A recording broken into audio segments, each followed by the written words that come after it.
Bien, muy buenos días, compañeras, compañeros y gente que está por allá en Facebook. Estamos en alianza con la Universidad Pedagógica y Tecnológica de Colombia, con la Maestría de Patrimonio Cultural, y estamos en el lanzamiento del libro Avalanchas y Trabajos, Arreglos y Amarres, 2 ensayos antropológicos acerca de Armero. Este lanzamiento hace parte de las conversaciones sobre asuntos de campo, un espacio que se maneja entre virtual y presencial. Se organiza desde la Universidad de Caldas, pero eventualmente tiene estos felices acasos de encontrarnos con gente que está discutiendo sobre los problemas que nos interesan en otros lugares de Colombia y en otros lugares de Latinoamérica. El día de hoy el plan es, multipropósito. El mundo es multitarea, entonces nosotros somos multipropósito. Entonces vamos a lanzar el libro, pero este libro no tiene sentido si no se habla de antropología y si no se habla de trabajo de campo en antropología. Y tampoco tiene sentido si no hablamos de intercambios. De tal manera que convocamos para el día de hoy en la sesión presencial a estudiantes de antropología de la Universidad de Caldas que hacen parte de los grupos Métodos y Técnicas de Campo y Estudios sobre los Dones. Tenemos de invitado súper especial al profesor Carlos Alberto Uribe, que llegará en un rato.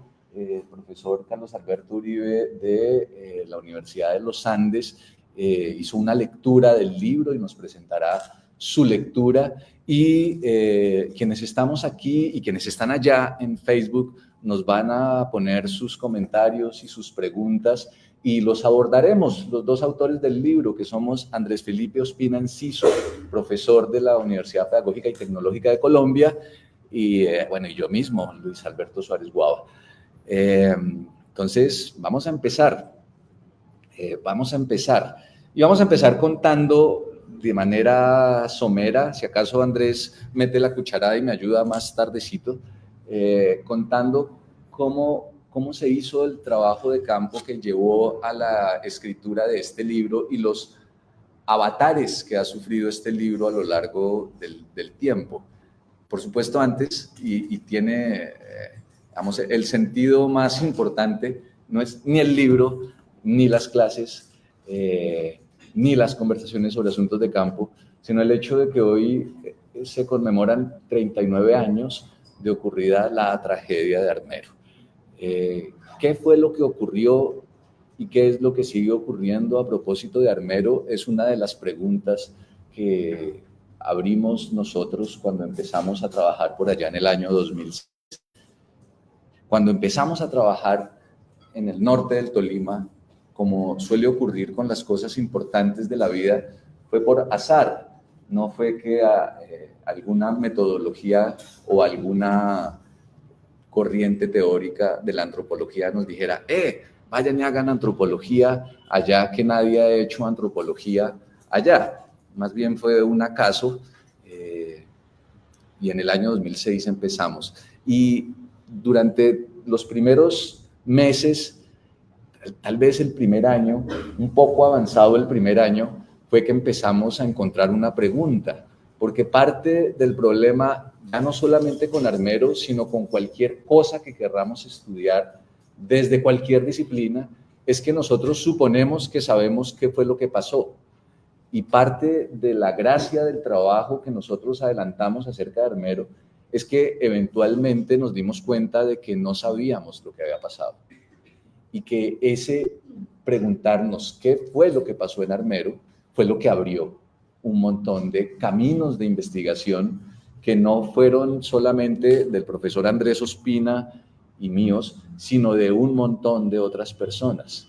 Nosotros llegamos allá por acaso, fuimos invitados y honestamente al comienzo no era un asunto que dijéramos, uy, qué chimba, vamos a hacer campo en Armero, qué bacano, porque no es un campo gozoso, o no era al comienzo un campo gozoso por toda la circunstancia, porque lo que había era que escuchar historias de tragedia e historias terribles en donde no sabíamos cómo manejarnos. Cuando la gente rompía en llanto no sabíamos qué hacer. cuando nos contaban cada vez cosas más terribles, pero también cosas esperanzadoras. No sabíamos qué hacer con eso como antropólogas y antropólogos que éramos entonces. Esto es importante, en el año 2006, cuando empezamos en esta cosa, yo era un joven, todavía soy un joven profesor de antropología, pero entonces era un mucho más joven profesor de antropología, e hice lo que hacen los profesores sensatos, llama a unos estudiantes que sean bien ñoños, porque mal huevón uno si invita a los que son vagos, no va a pasar nada. Entonces yo llamé a 3 personas, Andrés Felipe Ospina, que entonces era estudiante de antropología en la Universidad Nacional, Natalia Ortiz, que también era estudiante de antropología, y Sandra Acero. Y ese fue el primer equipito que se conformó de antropólogos. Con el correr de los años y el hecho de que yo empecé a hacer salidas de estudio a Armero en la Universidad Nacional, se conformó un grupo que llamamos Etnografía y Memoria de Armero. Y la idea, por supuesto, que fue exitosa en ese momento, era que distintas personas hicieran tesis acerca de ese lugar. Entonces, a las personas que ya mencioné se agregaron Leonardo García Nieto, Johan Leonardo García Nieto, Claudia Cote, Luisa Arenas, Mónica Cuellar, que después, bueno, ella ahora es profesora en la Universidad Javeriana, y fueron semestres y semestres en los que a partir de las salidas de campo, de los cursos de etnografía, la gente fue interesándose. Entonces hubo por lo menos dos grandes grupos de gente que compartió el campo de Armero de la Universidad Nacional. Por un lado estos, por otra parte un segundo grupo de tesistas en el que ya había gente de la universidad externado y en donde sobresalen Andrea Buitrago, Laura Leighton, Catalina García, gente que hizo el campo ya no sobre Armero, sino en los alrededores de Armero. Hubo grupos que se fueron a Murillo, hubo grupos que se fueron a San Pedro y salió otro grupo de tesis. También empezaron a hacer tesis estudiantes de la universidad externado y hubo un tercer momento en el que ya yo no dicté más clases en la Nacional y tampoco en el externado, y empecé a llevar a Armero a la gente de la Pontificia Universidad Javeriana, en donde en ese campo de Armero se formaron por lo menos 3 personas que son relevantes para esta larga historia, que son Sebastián Anzola, Felipe Becerra y Ana María Rodríguez. Pero mucha gente compartió ese trabajo de campo. En la Universidad de Caldas también empecé a llevar gente desde 2018 y también ha habido gente, ya no que haya hecho tesis sobre Armero, sino que ha adelantado un trabajo cualitativamente distinto, y eso es por la presencia en ese campo de Armero de la antropóloga Laura Guzmán Peñuela, quien le dio un giro cualitativamente distinto y empezó a ver cosas distintas de las que veíamos en esos otros grupos. Y es gracias al trabajo de Laura Guzmán Peñuela que pudimos realizar el podcast Vidas de Animales, Seres del Monte, la Casa y los Caminos en el norte del Tolima, del cual ya hicieron parte estudiantes de pregrado de la Universidad de Caldas. Entonces, lo primero que quiero decir es, el trabajo acerca de la tragedia de Armero y el trabajo en el norte del Tolima ha formado a lo largo de 19 años a distintas generaciones de antropólogas y antropólogos, y han salido como tesistas en ese lugar, pero también en otros lugares, pero formándose con trabajo de campo en ese lugar, personas tremendamente relevantes para la historia reciente de la antropología y el trabajo de campo en Colombia. Eso es lo primero que quería decir. Lo segundo es que, como suele ocurrir con todas las iniciativas estas que ocurren desde las universidades y con grupos que no son conformados legalmente, un poco el juego entre lo legal y lo subterráneo es algo interesante a propósito de Armero. lo que suele ocurrir es que se forman grupos de gente que trabaja un tema, hace campo, hace un esfuerzo de hacer campo, logra unos estudios, se gradúan, pero eso suele quedar ahí, desaparecer.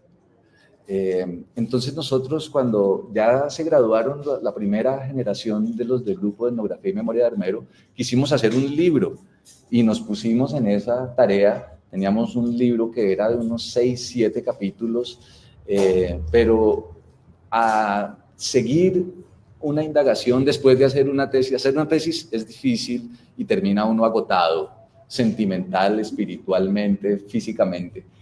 Y pasó que quienes se graduaron en ese primer momento y yo mismo, eventualmente nos vimos un poco agotados con el trabajo acerca de Armero, y aunque el libro, teníamos un libro que estuvo en borrador mucho tiempo, nunca le conseguimos publicación, nunca lo trabajamos, porque eso es doloroso. Quienes han escrito y han publicado saben que eso es complicadísimo, que uno cree que ya tiene una cosa y vuelven y le leen y le encuentran otro perendengue y otra cosa.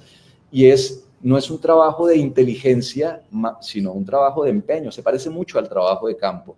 El trabajo de campo no es ser inteligentes, porque, digamos, hay un montón de gente inteligente. Hay gente tan inteligente que hay inteligencias artificiales, y hay inteligencias artificiales en la gente y por fuera de la gente. O sea, el problema no es la inteligencia. El problema no es la posibilidad de ver relaciones, porque al fin y al cabo todas y todos y todes podemos eventualmente pescarnos una relación. El problema está en persistir, en darle la vuelta, en seguir. Y ese el primer libro, a propósito de Armero, nunca salió. Con los años, pues la vida nos pasa a todas y a todos. Algunos siguieron trabajando cerca de esos temas y otros más lejos. Y con los muchos años, pues terminó ocurriendo que los que quedamos de esa primera oleada de antropólogas y antropólogos fuimos Andrés Ospina, que se volvió profesor, y es muy fácil seguir teniendo temas cuando uno se vuelve profesor. Cuando uno no es profesor es mucho más difícil poder tener algo a lo cual estarle goteando como una gotita para o hacer hueco o hacer estalactita o estalagmita, una de esas dos cosas. Entonces, gotear es persistir en el campo, persistir en la escritura, persistir en el esfuerzo de producir un texto. Es muy difícil. Al fin y al cabo, hace poco tiempo, ¿cuánto, Andrés? Como 2 años. Andrés, que es el que tiene más iniciativa con estas cosas, me dijo, hagamos ese libro de Armero, así seamos solamente usted y yo. Y bueno, cogimos mucho del material que teníamos, como cosas particulares, él del trabajo de él y yo del trabajo mío, y producimos un libro con 2 ensayos largos que publicamos en la Universidad del Tolima con una convocatoria de investigación que hicieron allá. Entonces, Andrés, ¿qué más quiere contar? Porque si no me meto de cabeza un poco en los hechos que cuenta el libro y quisiera dejar eso para un poquitico más adelante. Bueno, haciendo también un poquito como de la situación del libro, de su ethos, pues yo solamente podría agregar 2 cosas, pues por ahora. Y es el hecho de, como bien dice Luis Alberto, fue la escuela de muchos de nosotros como antropólogos, pero yo le añadiría que al mismo tiempo también nos fue calibrando como personas. Iba más o menos de esta forma. El norte del Tolima es una zona pues muy interesante, muy contrastante. Es cordillera, es el Valle del Magdalena. Pasó una cosa que fue parte del trabajo de lo que sitúa Luis de estas forjas etnográficas, y es que buscarle un lugar armero implica siempre estar fuera de Armero, y también plantea buscarle los pedazos armeros, sus fragmentos, dado que es un lugar pues arrasado, y eso implicó también como hacer todo un trabajo muy sinuoso, muy paciente, por diferentes espacios, por diferentes momentos. Por ejemplo, dice él, desde el 2006 hasta el 2024 que publicamos, unos 18 añitos, casi le sale cédula a ese proceso. Y tiene que ver con que, porque pues, la etnografía no se hace en hervores pocos y también implica tiempos, pero la misma dinámica compleja de Armero y el carácter desbordante de Armero pues implica buscarlo de muchas maneras, en diferentes lugares, en diferentes transiciones, en diferentes geografías y también siguiendo diferentes maneras de vida y distintas formas en que la gente cuenta, se expresa, se manifiesta. Entonces, pues implica hacer búsquedas. De pronto, más adelantico, Luis Alberto también nos contará en su capítulo también cuál es esa búsqueda, su búsqueda, ¿sí? Que en este y en otros espacios publicados la menciona alrededor de Armero. Pero lo que finalmente ocurre es que en esa búsqueda, desde diferentes lugares, preocupaciones, preguntas de investigación, preguntas personales, preguntas del contexto, pues finalmente ocurre algo que la antropología también le ayuda a uno por otro ladito a pensar y es el hecho de ser persona. ¿Cómo es que uno por medio de una experiencia de trabajo, de investigación, de trabajo, de dedicarse, de estar, de conectar, pues uno también sigue configurando esa idea del ser persona, del ser gente, donde pues la experiencia etnográfica enseña mucho. Por ejemplo, yo tengo así nomás como que decir respecto a este trabajo que ya muy a título personal, que el primero me va como conectando una cantidad de cosas afortunadas o no tan afortunadas de mi persona y de otros con los que yo he venido cruzándome en torno a Armero y eso pues formó mucho en clave, en criterio, en carácter de sí. Y paradójicamente creo yo es que vienen después, mucho después, a irse aclarando un poco las inquietudes antropológicas, etnográficas que en principio desde muy temprano empecé a buscar. Y eso pues también va dando lo que pues el lugar puede dar, que es su situación, su momento, sus características, sus instancias especiales. Eso básicamente es como lo que yo podría un poquito ir como comentando, porque pues como bien dice también Luis Alberto, tendría ya más que ver un poco con el desglose del libro, lo que él puede mencionar. Un último aspecto ya un poquito más formal es que sí creo que fue no solamente el espacio, la oportunidad, sino de pronto también como la necesidad de que ese libro saliera en el fondo de investigaciones de la Facultad de Ciencias Humanas y Artes de la Universidad del Tolima, pues no solamente por adscripción regional del fenómeno, sino porque como pasa creo yo con tantas regiones del país, nosotros nos debemos una manera de ir conociendo a fondo este tipo de trabajos y de reflexiones desde los problemas disciplinares, desde los problemas de investigación que nos convocan. ¿Qué quiero decir con esto? Sobre Armero se ha dicho mucho, sobre Armero se han escrito cantidades, ahí sí, avalanchas de tinta a nivel de crónica, bueno, antes de la crónica, por supuesto, todo lo que son las notas de prensa de un hecho tan paradigmático. Luego las crónicas, se ha hecho mucha literatura, se ha hecho estas historias, muchas veces hay que reconocerlo, contadas por los propios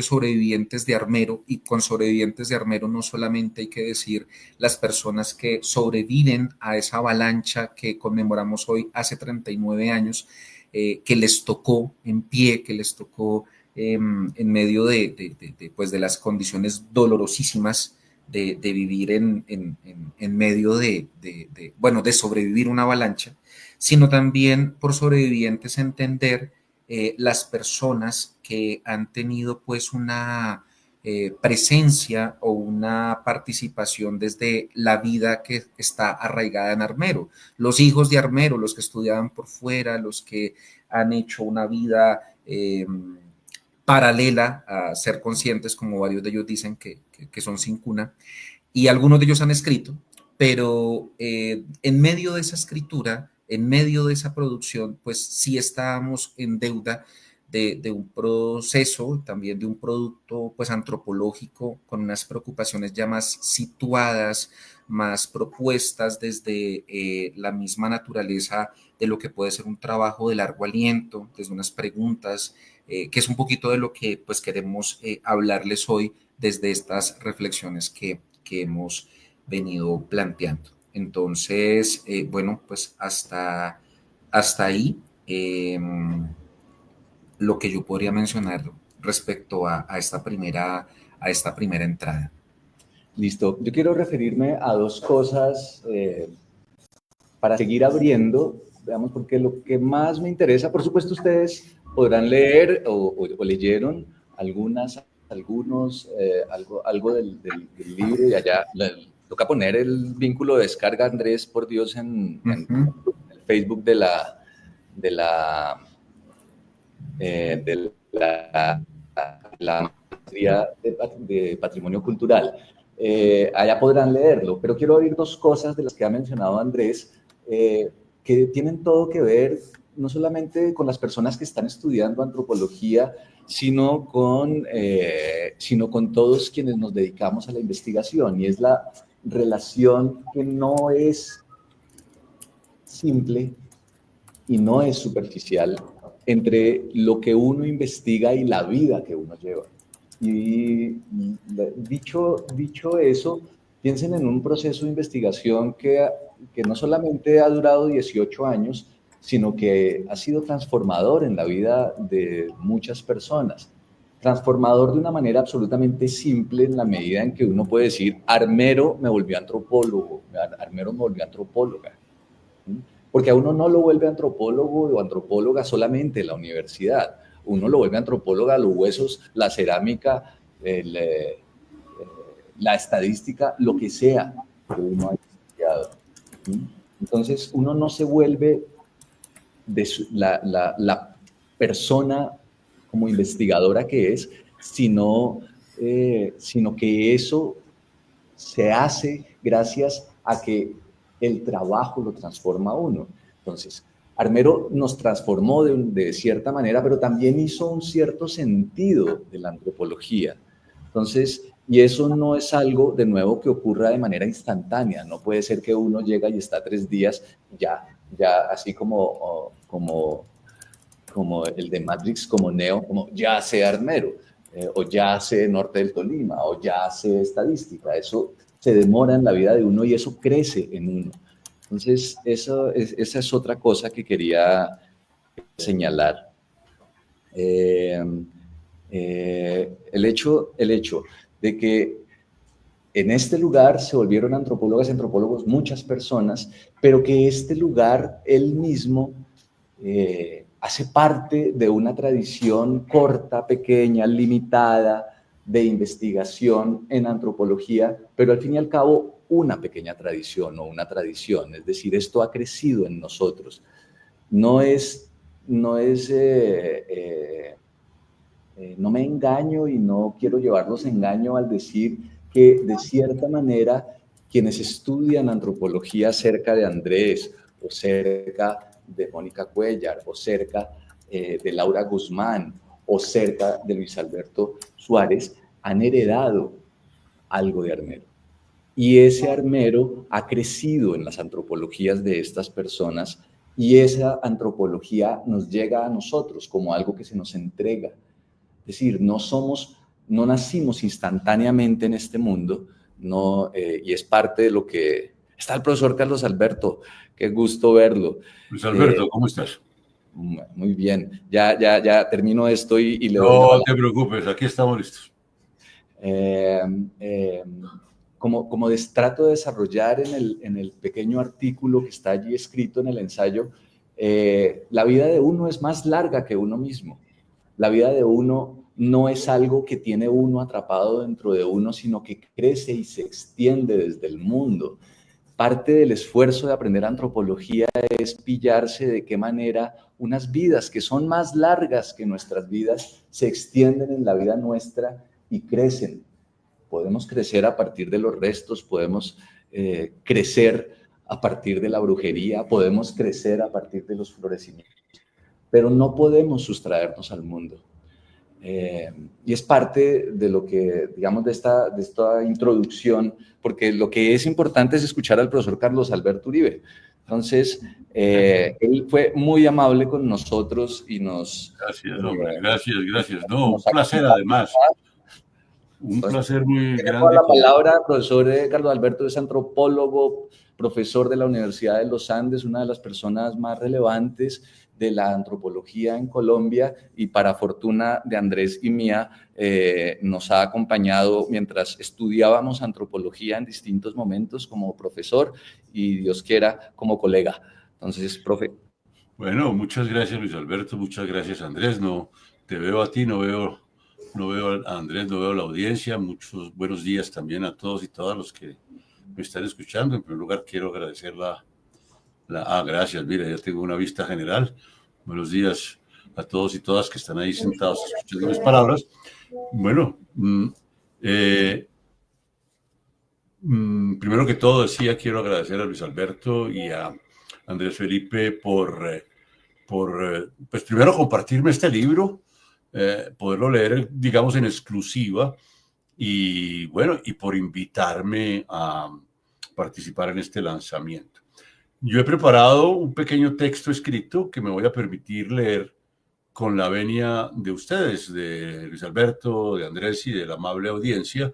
Es cortico, me demorará por ahí unos 12, 13 minutos para darle camino después a una sesión breve de preguntas, de comentarios, antes de volver a ceder. ¿Están de acuerdo? ¿Está bien, Luis Alberto? Perfectamente, profe, hágale. Bueno, esto se llama Reseña del libro Avalanchas y Trabajos, Arreglos y Amarres, 2 ensayos antropológicos acerca de Armero.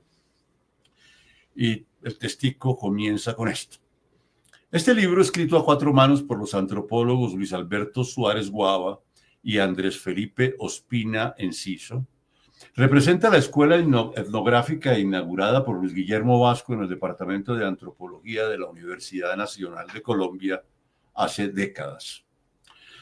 Los autores lo reconocen cuando asienten con los principios metodológicos del profesor Vasco de hacer de la etnografía una empresa, por comillas, recoger los conceptos en la vida y mantener los conceptos en la vida, cierra comillas. A esto se añade otro principio de la etnografía de Vasco que cumplen todos sus fieles discípulos formados en los edificios grafiteados de la Nacho, como se le dice confianzudamente a la universidad. Me refiero a aquel que el profesor enuncia en un artículo en el que sintetiza toda su obra, su método y sus desvelos antropológicos. El artículo se llama Así es mi método etnográfico y fue publicado en el año 2007, entre otras cosas, en la revista del Colegio Mayor de Cundinamarca. Dice así entonces el profesor sobre su método y sus desvelos antropológicos. Dice, conocer es recorrer. Cierro comillas. De esto último es buena muestra el trabajo bajo comento. Después de leer el texto no queda duda que Suárez y Ospina son buenos caminadores, excelsos representantes de esta etnografía peripatética a lo vasco, término que seguramente Vasco rechazaría, pues no le gusta a él la parla de los doctores. Pero insisto que peripatético es un buen término porque denota, en su acepción griega clásica original, pasear, moverse de un lado a otro, conocer mientras se camina, o mejor, dar a conocer mientras se camina, porque así era como enseñaba el viejo Aristóteles. O el viejo Luis Guillermo, ahora un poco enfermo, otra aseveración que, y de esto estoy bien seguro, no le gustaría a él para nada. Hay en este texto expresada otra característica de la escuela del profe, que hasta donde sé, él no la consignó de manera directa en ninguno de sus textos, aunque si uno lee con atención sus trabajos, por ejemplo, el que acabo de mencionar, uno la puede colegir. Esa tercera característica se refiere a que la etnografía no es una empresa unipersonal, individual, realizada por un antropólogo como héroe, del que hablaba Susan Sontag en 1996 en un bellísimo ensayo con ese mismo título, El antropólogo como héroe. O en un registro más irónico de una etnografía hecha por un antropólogo inocente, como lo presenta de manera picaresca y simpática el inglés Nigel Barley en su libro del mismo título publicado en 1989. Se llama El antropólogo inocente. La etnografía para el profe y para estos dos de sus discípulos es una empresa colectiva en un doble sentido. El primero, la etnografía es colectiva en cuanto que los sujetos de la pesquisa, o mejor, de los desvelos etnográficos, en este caso los armeritas vivos y muertos, son coautores o coautoras del trabajo. Ellos y ellas son, sin duda, los portadores y propietarios originales de esos conceptos de la vida que interesan a los etnógrafos, y en particular a este par de etnógrafos. En un segundo sentido, la etnografía es una empresa grupal de amigos antropólogos, compañeros, colegas, que se van a recorrer caminos etnográficos desde sus tiempos estudiantiles en la facultad y en sus trabajos de campo colectivos, primero de aprendices y luego de avesados etnógrafos. Y Suárez y Ospina andan juntos por los caminos, las montañas, los valles y los ríos del norte del departamento del Tolima desde hace años, muchos años, desde que en los salones de su facultad se escuchaban las enseñanzas del profe Vasco. Amado ciegamente por unos, odiado por otros, y estos son términos pasionales muy a propósito.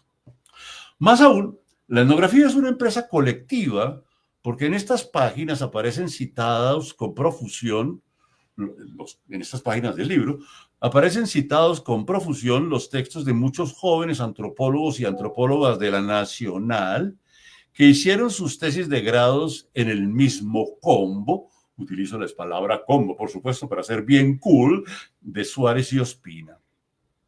La etnografía es, pues, además de todo, una pasión, y esto en varios sentidos de la expresión, o mejor, es la expresión de un pathos a la griega, en el sentido de ser a la vez una emoción, un sentimiento, una conmoción, un sufrimiento, o quizá, para ponernos a tono con este libro, una avalancha, y también una hermosa y gratificante tarea intelectual.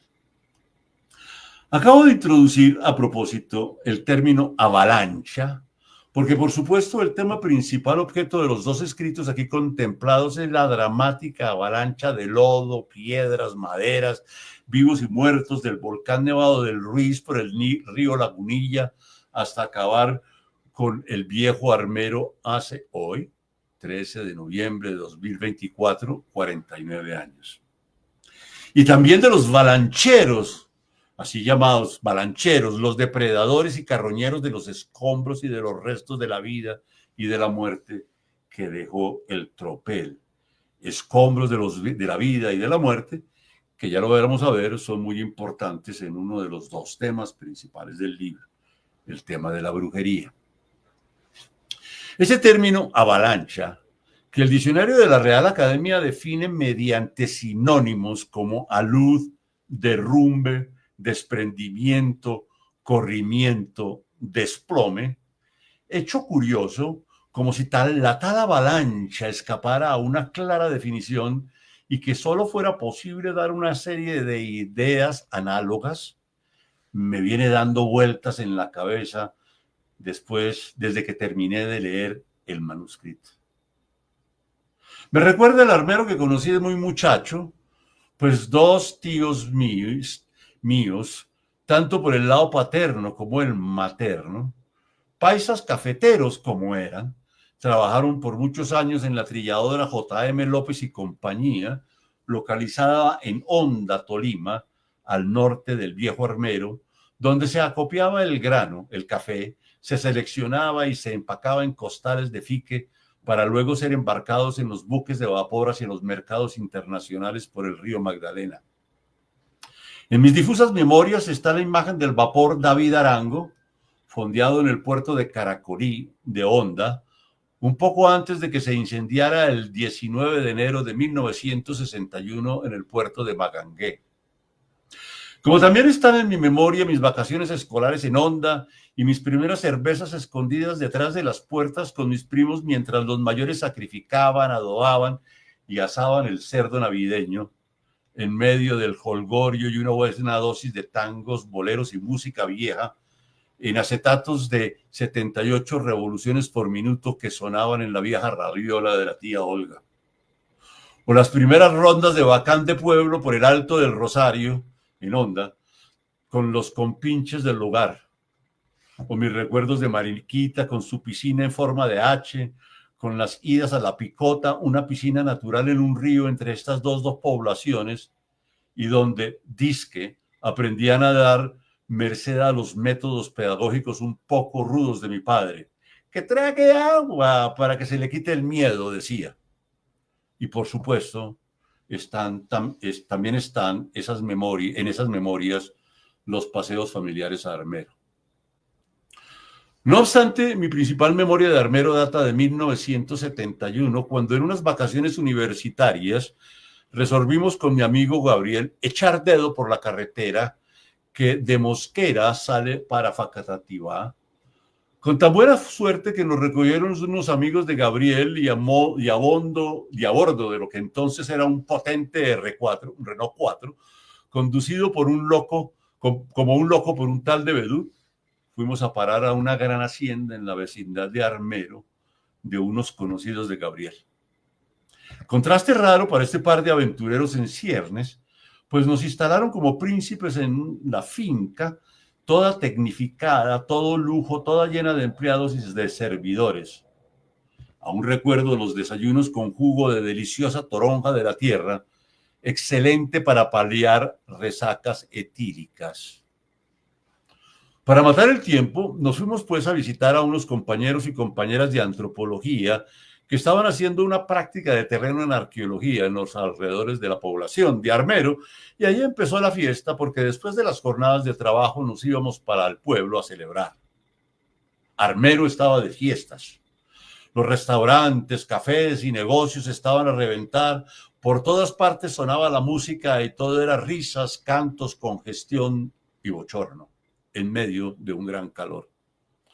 Como fiesta de pueblo que se respetara en esas épocas, Armero tenía su caseta Matecaña.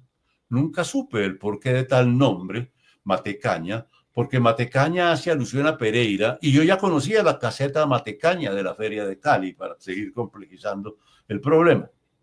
Pues a la caseta Matecaña fuimos a parar, a bailar, a gozar.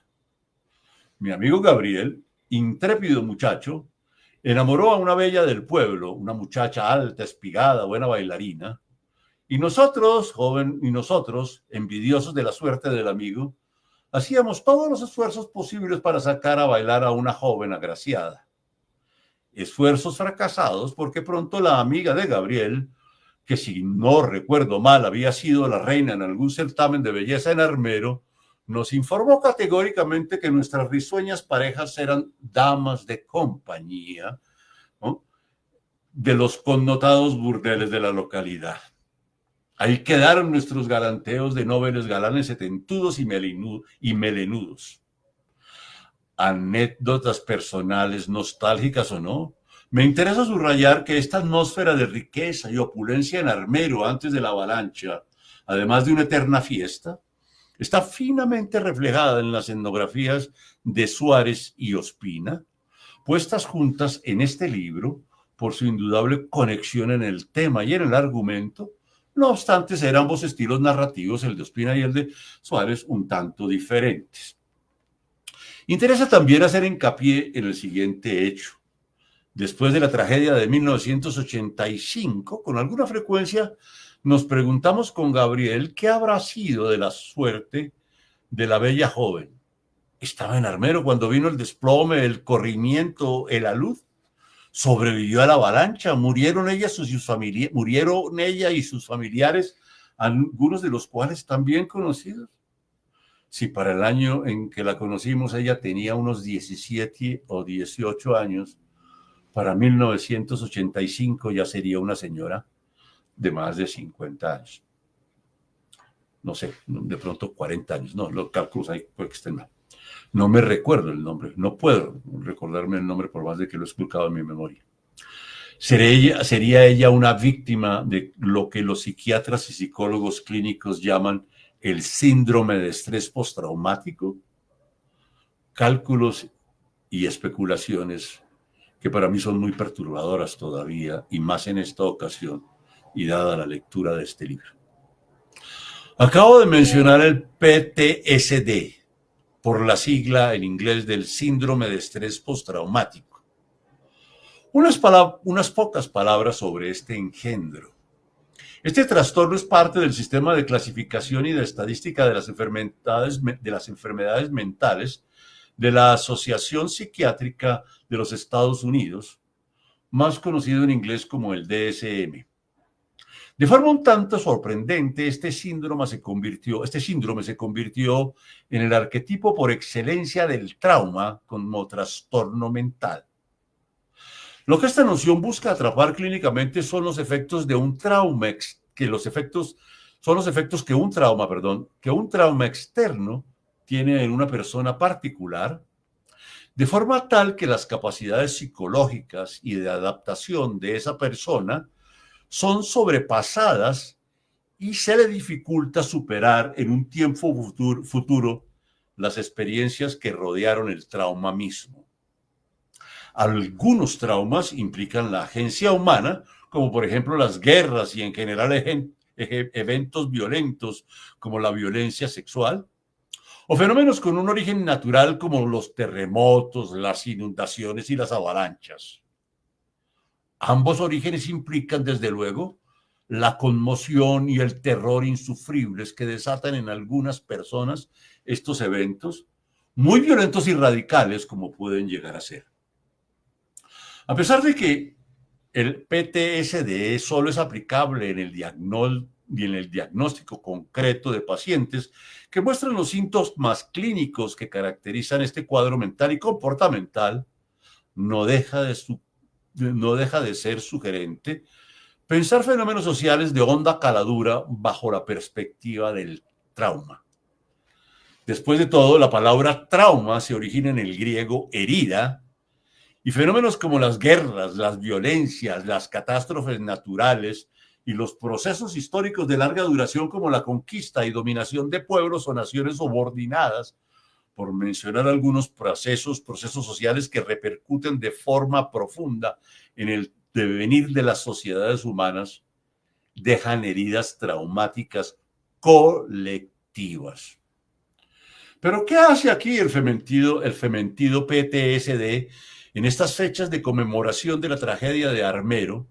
Ahora, cuando las noticias de los medios se solazan en recordar las masas de desolación, barro y muerte de esa trágica noche en Armero, y se dan a hablar de los huérfanos de la tragedia dados en adopción a parejas extranjeras en las carreras por el ICBF, para no volver a saberse más de esos niños y niñas.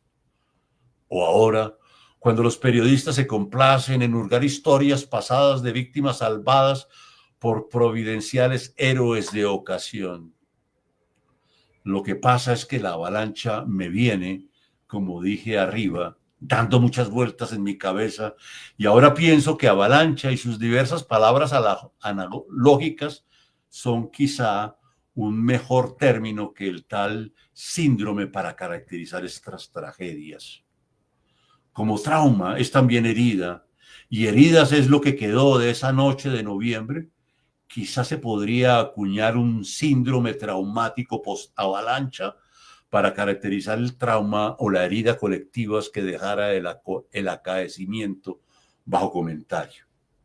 Porque de tragedias y avalanchas dan mucha cuenta las noticias del día.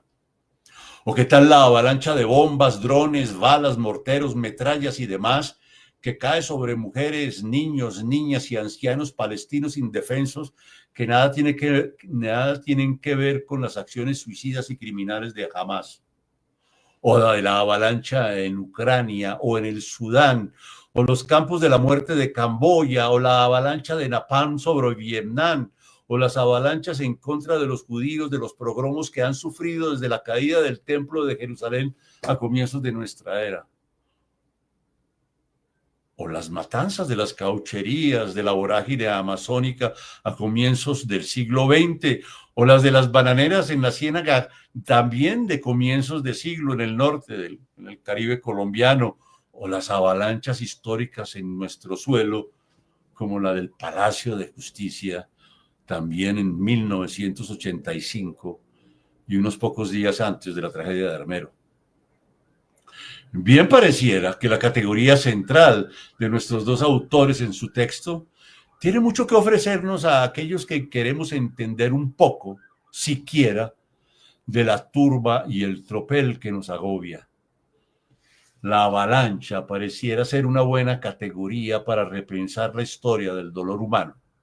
Bueno, me digo, era solo una idea.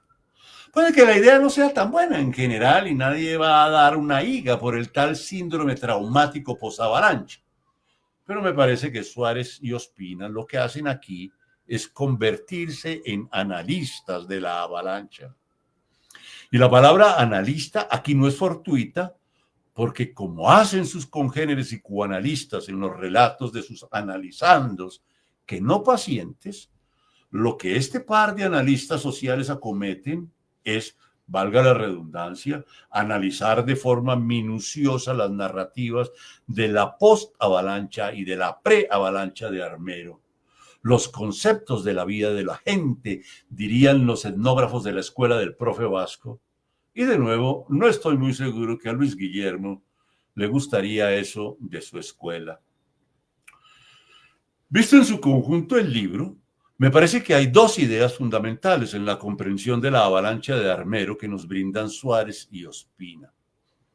La primera es la violencia sacrificial, representada ante todo y en primer término por el asesinato del cura de Armero después del 9 de abril de 1948. De paso, otra avalancha histórica de capital importancia en nuestros dramas como país. Asimismo, los asuntos involucrados en la violencia simbólica, parte desde luego de la violencia sacrificial, tales como el tema de la brujería, comprenden, a mi entender, el segundo núcleo argumentativo del libro. Todo gira, entonces, en entender esa articulación en el tiempo, porque esto es histórico, entre la violencia sacrificial y lo brujesco, repito, en el transcurrir histórico de esta parte del norte del Tolima. Y es que de entrada nuestros autores nos informan que Armero y sus vecindarios han sido desde siempre, desde el pasado, lugares donde campea lo brujesco y la brujería. Interesante idea, sin duda, entender la avalancha en los términos en que he intentado presentar esta noción de avalancha aquí, en términos de la magia, la brujería, el encantamiento, el hechizo, el mal puesto y demás joyas, entre comillas, de lo sagrado sincrético en nuestro país. Muchas gracias. Hasta ahí va mi tema. Muchas gracias, profe. Muchas gracias por su lectura. Vamos a mirar los comentarios y las preguntas acá de la gente, de la gente que está presente y de Andrés. Hola, Andrés. ¿Qué hubo, profe? ¿Qué hace? Bien. Pues invitamos mientras a los que nos siguen por el Facebook Live a hacer las preguntas correspondientes a la presentación, a esta reseña del profe Carlos Alberto Uribe. Y no sé, Luis Alberto, si hayan en el salón, en la sala, preguntas con las que podamos arrancar. mientras acá se antojan, quisiera referirme a algunos de los asuntos que el profe Carlos Alberto ha mencionado.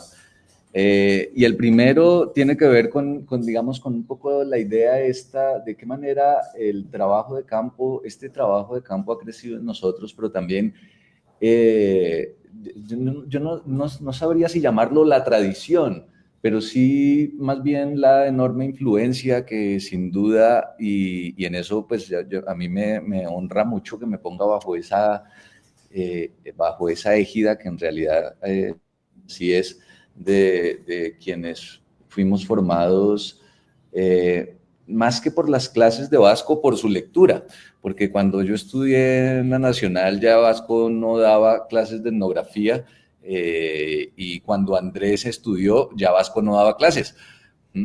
Entonces, a mí me honra eso y aparte señalar, esto es pura propaganda, pero pues tiene sentido acá, y es que en la revista de Antropología y Sociología Virajes estamos preparando un número de homenaje a Luis Guillermo Vasco, que saldrá a mediados del año entrante. Entonces estamos en la recepción de artículos, Confesiones de amor y odio a la antropología, se llama. Por supuesto, todo lo atrevido que eso suena, y ojalá le haga honor a la enorme potencia de la antropología que enseñaba Vasco.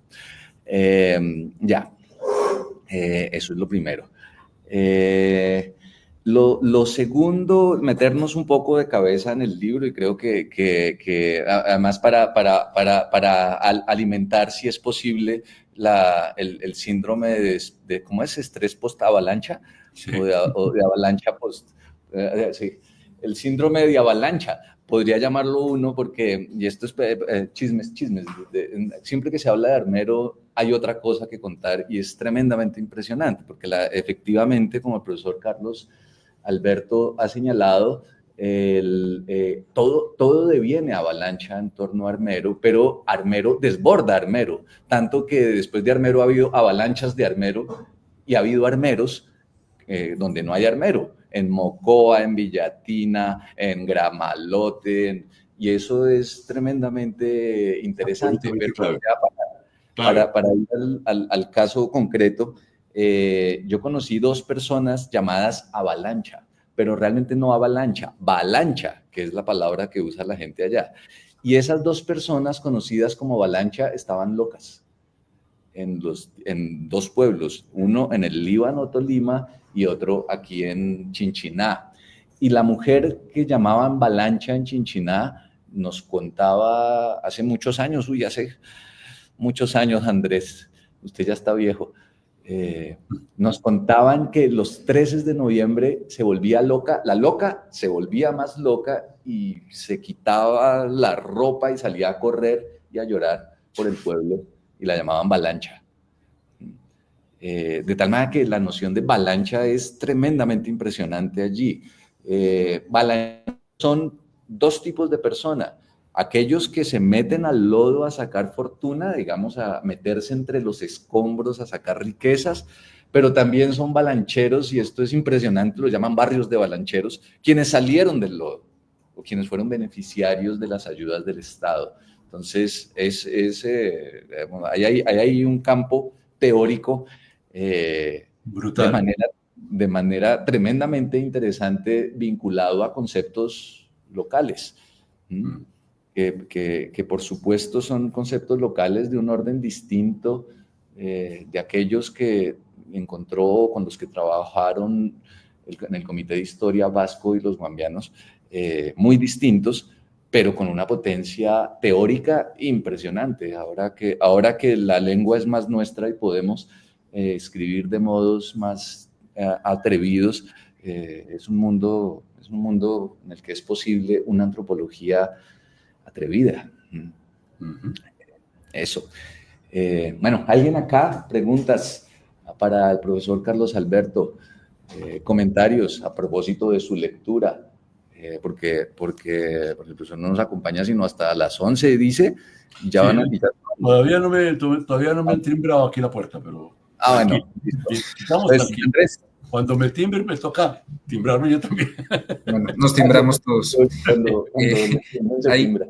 Hay dos cositas que yo quisiera exaltar de la afortunada lectura en medio de una tragedia que hace el profesor Carlos Alberto, y perdón un poquito la referencia personal, pero yo coincido con el profe Carlos Alberto en mis estudios de posgrado en la Universidad de los Andes, y él me lleva de la mano a trabajar un problema que, aunque no se menciona en el libro, es transversal, por lo menos desde mi aporte y en general a toda la investigación, y es la mediación entre estos dos elementos que su merced está resaltando, que es alrededor del problema de la brujería y la locura avalanchada, y es pues la noción o el problema en antropología de la muerte, ¿sí? Y hay un elemento que el profesor Carlos Alberto Uribe viene trabajando o estuvo trabajando en un tiempo, aunque yo creo que sigue siendo transversal a varias de sus inquietudes, y es el problema de eso que en su momento su merced se atrevió a llamar nuestra cultura de la muerte. Y esa cultura de la muerte, pensada en clave antropológica para situarnos en esta serie de problemas, nos permite conectar muchas cosas. En su momento, cuando yo estoy en la tutela del profe Carlos Alberto en la Universidad de los Andes, es hablar de la muerte como una manera de situarnos, no solamente para entender la violencia del conflicto armado en Colombia, sino para situarnos en los malestares de ese conflicto armado en Colombia y su violencia en contextos indígenas y campesinos, que precisamente se atreven a hablar del problema del conflicto armado y la violencia desde la muerte. Y lo sitúo porque, por supuesto, en otro escenario, en otro contexto, pero pues la muerte de alguna forma es el abrazador, es la bisagra que nos permite también hablar un poco de esas categorías que tiene el título de este trabajo, que son por un lado los trabajos. Precisamente en esta cultura de la violencia en Colombia, matar a alguien es un trabajo, ¿sí? Hacer brujería es un trabajo. Pero también hay formas en que esos muertos van discurriendo y van anichándose literalmente en medio de nuestras memorias y nuestras formas de ser gente, que es por medio de los entierros y de lo que nosotros pues precisamente hacemos en torno a ellos, a enterrar nuestros muertos, sembrar nuestros muertos, despedir nuestros muertos o ponernos o posicionarnos sobre nuestros muertos, que es lo que de alguna manera termina pasando terriblemente y de muchas formas en Armero. Y por ahí también otra noción que pues de pronto un poquito más adelante podemos nosotros ahondar un poco a la hora de conversar el libro, y es esta lógica del amarre cuando nosotros tenemos unas relaciones profundamente subrepticias, intestinas y enredadas con la manera en que concebimos la muerte y cómo precisamente Armero como un lugar de muerte.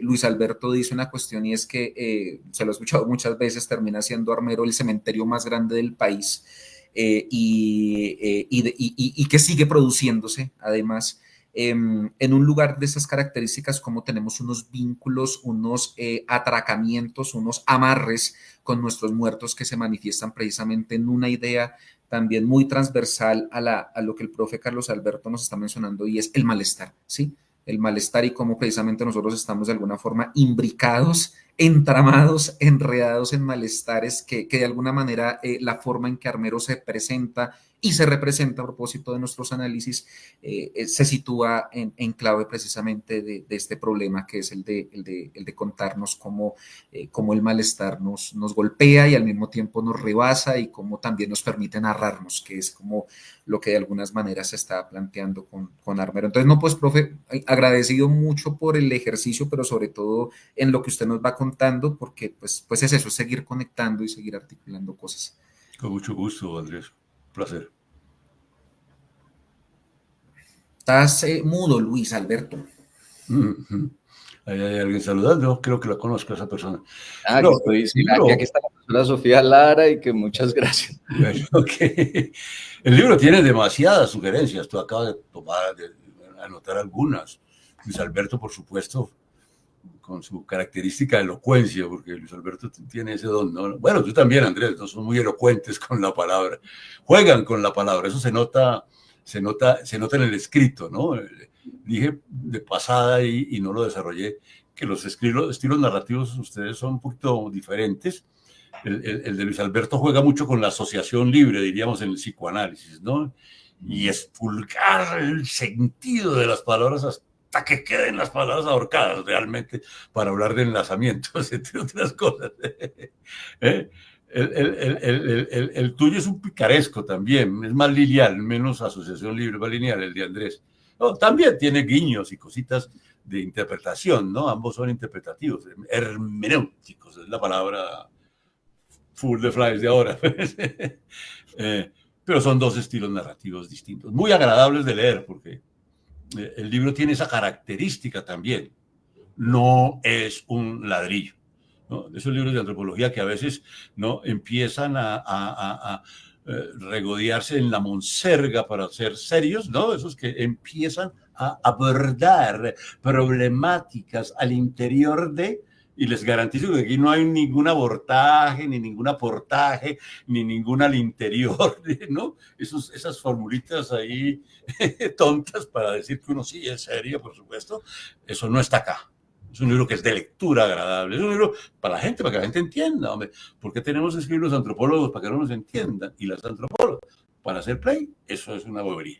Esto no pasa en este libro y hay que subrayar eso como una virtud, porque se lee rico, agradable. Además está muy bien ilustrado, otra cosa que no dije, no hay buena fotografía, y Luis Alberto se sobra con unos diagramas que él hace en su letra manuscrita, poniendo en relación toda esa hermenéutica del texto. Uy, sonó play, lo que acabo de decir. Pero es muy bonito, él juega con eso, ¿no? Eso lo llaman ahora un poco multitexto, ¿no?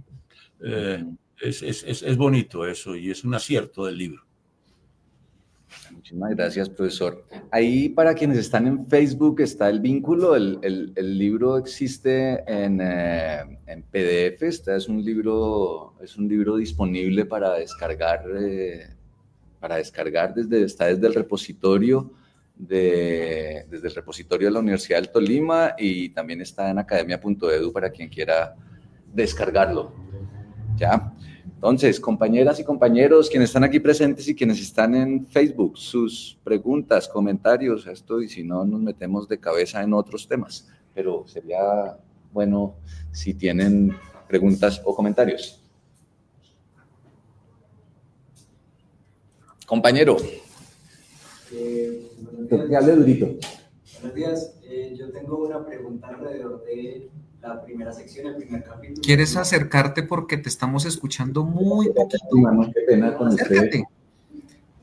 Acércate y nos cuentas. Pues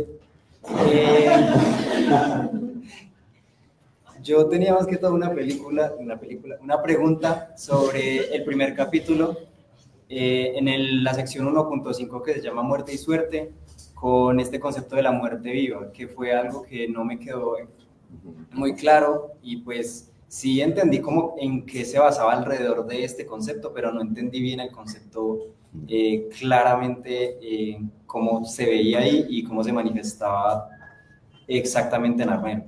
Entonces esa es mi pregunta. Muchas gracias, Sole. Pues lo que pasa es que explicar eso me demoro bastante, pero algunas puntadas para después seguirlo conversando. Mi argumento parte de un trabajo, digamos, por supuesto más largo, que encuentra que Armero es finalmente un entierro. Un entierro porque no solamente es el cementerio más grande de Colombia, sino que es un cementerio con cementerio, en donde lo enterrado y lo desenterrado están todo el tiempo dando botes, porque eso es lo que hace la avalancha, y las descripciones de la noche terrible y de la avalancha que la gente cuenta es eso: me subía y me bajaba y me daba botes y me sacaba, obviamente, a quienes se salvaron. Entonces es una cosa en donde no quiero meterle palabras difíciles, la ambigüedad de lo enterrado y lo desenterrado es lo que hace que este lugar tenga esa enorme fuerza. Esa es la fuerza de Omaira, que está enterrada y desenterrada. Dice una canción de Fito Páez, me considero vivo y enterrado. Estar vivo y enterrado, estar enterrado vivo, estar muerto en vida, y entonces es la ambigüedad de lo enterrado y lo desenterrado y de la vida y la muerte. Eso, la noción de entierro en Colombia tiene 3 patas: huaca o riqueza, que está oculta. Un entierro es también una ceremonia fúnebre que inaugura una larguísima relación entre los vivos y los muertos, que es una relación de intercambio, y la huaca también es intercambio, porque la huaca no es para el que la busca, sino para el que la encuentra. Y trabajo de brujería. Y los trabajos de brujería en Colombia tienen 2 fines fundamentales: o enamorar, un amor enfermizo que daña, o matar. Uno no hace trabajo de brujería para cosas, sino para cosas terribles. Bueno, lo que yo digo es que en todas las cosas que son entierro hay 2 tipos de sustancia que están en juego: sustancias de vida y sustancias de muerte. Y en todos los casos hay un intercambio que busca la suerte. Cuando se visita las ánimas del purgatorio en Colombia, uno visita y toda visita pide algo. O sea, ustedes ya saben quiénes, cuando alguien habla, alguien que hace mucho tiempo no habla por WhatsApp y habla, dice, hola, pasaba por aquí, y uno, ¿qué hubo? ¿Qué más? ¿Qué necesita? ¿Cierto? Y lo mismo, si uno llega a la casa de alguien, algo quiere, algo pide. La visita a los muertos establece un intercambio entre los vivos y los muertos. Y mi pregunta en la riqueza es tremendamente fácil. La riqueza tiene 2 sustancias, las huacas. Una es el oro mismo o la riqueza, pero también la maldición, que a veces llaman hielo de huaca. Entonces son 2 sustancias que entran en juego. En los trabajos de brujería, los trabajos que matan dan muerte, y los trabajos que enamoran dan vida, dan fluidos sexuales. Digamos, esto es muy, muy esquemático, es mucho más enredado. Pero me interesa, y la relación con los muertos. Hay algo que dan los vivos, una sustancia de vida que muere, y hay algo que dan los muertos, una sustancia de muerte que permanece activa en el mundo. A esa sustancia la llaman a veces tierra de cementerio y a veces hielo de muerte, hielo de muerto. Lo que yo advierto, y por eso juego allí en esta parte, es que en todos lados, siempre que hay entierro, siempre que se habla de entierro, hay una sustancia de vida y una sustancia de muerte, pero en entierro es la sustancia de muerte lo que sobrevive, y es la vida de la muerte, la persistente vida de la muerte. Y esto lo desarrolla de una manera poderosísima Carlos Páramo en su tesis doctoral. Es la sustancia de muerte lo que crece, y crece como terror, dice Carlos. Ese es un argumento de Carlos. Lo que yo digo en este texto y también en el de Lluvia de Flores es que hay un juego con sustancias de muerte que crecen y sustancias de vida que crecen. A mí, que yo soy miedoso, yo no me meto con el lado oscuro, es chistoso, no me meto con el lado oscuro de la brujería y ni tampoco con el lado oscuro de la violencia. Y hay digamos, también una característica. A mí me interesa la noción de crecimiento, y entonces por eso no me meto tan allá. Pero el argumento es, todo el mundo sabe que la muerte sigue haciendo cosas en la vida. Pero la muerte como sustancia de muerte, eso es el terror, eso es lo oscuro, eso es abrazar la oscuridad, eso es volverse negro. Cuando uno se vuelve así, ponquete, no sé qué, uno va al Rock al Parque y es ¡ah! ¿Cierto? Es la muerte la que habla. Y es una sustancia de muerte que crece y que, pues, por supuesto, es terrible. A mí me interesan los crecimientos, el crecimiento de la vida a partir de los restos, porque lo más impresionante, cuando yo fui por primera vez a Armero, ya como persona adulta, en 2006 que llegamos, lo que más me impresionaba es que es un lugar que parece un parque, se llama Parque a la Vida Armero. Toca escarbar, paradójicamente, para ver la tragedia, para ver allá los lugares oscuros de Armero, porque es un lugar que parece un parque, eso está lleno de árboles, todo verde, todo bonito, hasta que bueno, se ven otras cosas. Entonces ya, perdóneme la larga explicación. Quisiera añadir una cosita que me interesa, será señalar si es factible hacerlo. Sí, claro. Sí. Mira, a mí siempre me da mucha risa cuando Uno lee, por ejemplo, sus sesudos análisis de los economistas, de los historiadores, a veces de los filósofos, sociólogos, etcétera, sesudísimos análisis sobre de los problemas de la violencia en Colombia, el conflicto, la muerte, el dolor, etcétera, ¿no? Y uno siempre queda con esa sensación de que les faltó algo, que no le llegan al corazón de la historia, del problema. El domingo yo leía en el diario El Tiempo de la ciudad de Bogotá un sesudo análisis de esos de Santiago Montenegro, que es un tipo serio, yo lo conozco, fue entre otras cosas decano de economía allá en la Universidad de los Andes, ¿no? Es un tipo estudioso, de hecho, ¿no? Y su análisis de la violencia hablaba de supersticiones, de leyendas, cuando se refería a los indígenas, por ejemplo. Y uno decía, claro, es economista, el personaje no entiende realmente la nuez de nuestros problemas. Y pareciera que a los antropólogos y las antropólogas que se supone que estudiamos lo marginal, los desechos, pues aquí en su sano juicio se le ocurre estar estudiando huacas, entierros, brujerías, amarres, ligas, etcétera, encantamientos. Eso parecería ser como superstición, como diría el señor doctor Montenegro. Y realmente aquí, en estos materiales etnográficos, en estos temas de la violencia sacrificial, de la brujería, de la muerte, de la avalancha, está, creo, una de las claves interpretativas fundamentales para entender nuestras violencias. Y me atreví a generalizar y decir, también de pronto la historia puede ser reescrita en el modo avalancha. Me han timbrado, amigos. Perdóname un segundo. Sí. Voy a desactivar, Ario. Todavía no. Ahí le timbró. Bueno, hay una pregunta precisamente para el profe. Entonces, mientras le timbra, a ver si nos la puede responder, que la hace Vidas de Animales. Entonces, en un ratito la podemos ir mencionando. Me gustan estas transmisiones que uno puede chismosear quién es el que le llegó al profe, por ejemplo. ¿Qué le dijeron en su timbre, profe? Es que tengo una gente que viene aquí a una consulta. Bueno, me toca despedirme, Luis Alberto. Andrés. Bueno, hay una consulta. Dime. Hay una pequeña pregunta para su merced. ¿Alcanza, profe? Dímela ya, tranquilo. Aquí hacemos algo. La hace desde el sitio Vidas de Animales. El profesor Carlos Alberto hizo una asociación indiscutible de los efectos de la tragedia de Armero y de la avalancha con eventos de violencia armada. Sí. No estoy segura de que este sea un trabajo que podríamos inscribir en la tradición violentóloga de Colombia. Así que pregunta, ¿el profesor Uribe encuentra diferencias entre análisis violentólogos y esta propuesta? Y si sí, ¿cuáles?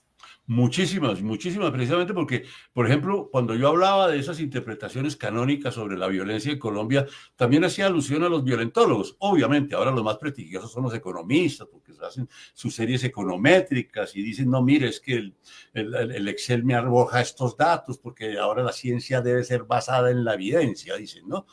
Claro, yo hacía alusión a eso. Claro, esto no tiene nada que ver con violentología. Eso no tiene nada que ver con esos estudios violentológicos, que por lo demás pues también son muy respetables. Imagínate cuántos científicos sociales no encontraron trabajito siendo violentólogos. No se puede ser tan radical en el asunto. ¿O cuántos encontraron la muerte haciendo los trabajos? Sí, esto es otra, exacto. Esto es otra cosa. Esto es una forma de entrar a unos núcleos fundamentales de nosotros como país y de la historia misma. Es el problema de la violencia en la historia. Porque uno puede pensar lo que está sucediendo en Gaza como una avalancha. ¿Por qué no? ¿Sí?